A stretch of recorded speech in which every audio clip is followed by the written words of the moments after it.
திருவல்லிக்கேணி பெண் பிள்ளை இரகசியம் இரண்டாம் இரகசியம்.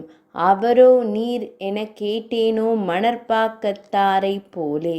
ஸ்ரீவச்சன பூஷணம் என்பது பிள்ளை லோகாச்சாரியார் அருளிய 16 இரகசிய நூல்களில் மிக முக்கியமானது. ஆர்வச்சன் பூடனத்தின் ஆழ்பொருளெல்லாம் அறிவார் என்று உபதேச ரத்தின மாலை என்னும் இந்நூலின் அருமைப்பாட்டைக் காட்டும். இந்த திவ்ய சாஸ்திரத்திற்கு மணவாள மாமுனிகள் இட்டருளிய வியாக்கியானத்தின் பிரவேசத்தில் இந்நூல் அவதரித்த கிரமத்தை அருளி செய்கிறார். முன்பே பேர் அருளாள பெருமாள் கச்சி தேவராஜன் தம்முடைய நிர்ஹேதுக கிருபையாலே மணற்பாக்கத்திலே இருப்பாரொரு நம்பியாரை விசேஷ கடாட்சம் செய்தருளி தஞ்சமாயிருப்பன சில வார்த்தை விசேஷங்களை தாமே அவருக்கு ஸ்வப்னமுகேன கனவில் அருளி செய்து தாம் போய் இரண்டாற்றிற்கும் நடுவே வர்த்தியும் ஸ்ரீரங்கத்திலே இருப்பீராக. இன்னமும் இந்த வார்த்தைகளை எல்லாம் விசேஷமாக நாம் அங்கு கூறுகிறோம் என்று திருவுள்ளமாய் அருள அவர் இங்கே ஸ்ரீரங்கத்தில் வந்து பெரிய பெருமாளை சேவித்து கொண்டு தமக்கு முன்பு அங்கு அருளி செய்தவர் தங்களையும் அசல் அறியாதபடி அனுசந்தித்து கொண்டு ஏகாந்தமானதொரு ஆலயத்திலே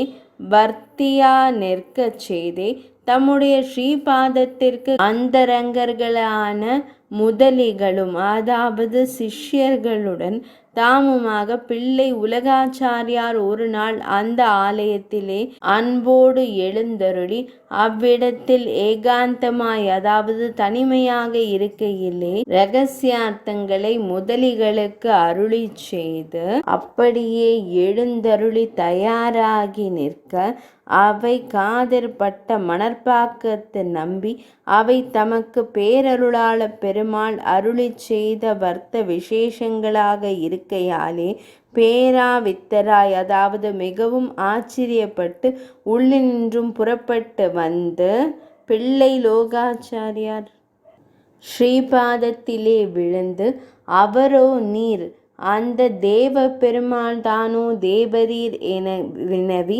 ஆவதேது ஆம் என்ன விஷயம் என்று பிள்ளை கேட்டருள பேரருளாள பெருமாள் தமக்கு இவ்வார்த்தைகளை பிரசாதித்து அருளினபடியும் இந்த திவ்ய தேசத்திலே போரவிட்டருளினபடியையும் இன்னமும் அங்கே விசித்தமாக சொல்லுகிறோம் என்று அருளி செய்ததையும் விண்ணப்பம் செய்ய அதை கேட்டு மிகவும் ஹிருஷ்டராய் அவரையும் அபிமானித்தருள அவரும் அங்கத்தை உலகாச்சாரியாருக்கு அந்தரங்கராய் வர்த்திக்கின்ற நாளிலே பெருமாள் அவருக்கு ஸ்வப்னத்திலே அதாவது கனவிலே இவ்வர்த்தங்கள் மறந்து போகாதபடி இவற்றை ஒரு பிரபந்தஸ்தமாக சொன்னோம் என்று நீர் பிள்ளைக்கு சொல்லும் என்று திருவுள்ளமாக அவர் இப்படி பெருமாள் திருவுள்ளமாய் அருளினார் என்று விண்ணப்பம் செய்ய ஆனால் அப்படியே செய்வோம் என்று திருவுள்ளம் பற்றி அந்தரமி பிரபந்த ஸ்ரீவச்சன பூச்சனம் இட்டருளினார் என்று பிரசித்தமேரே.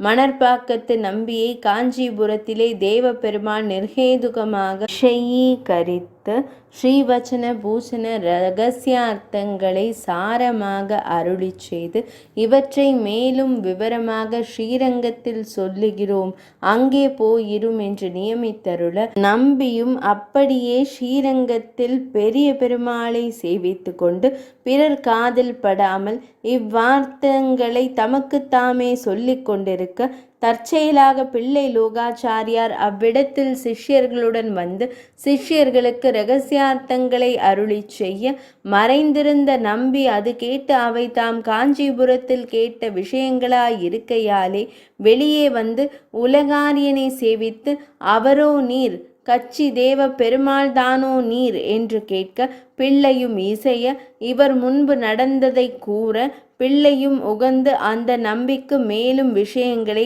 அருளி செய்தார்.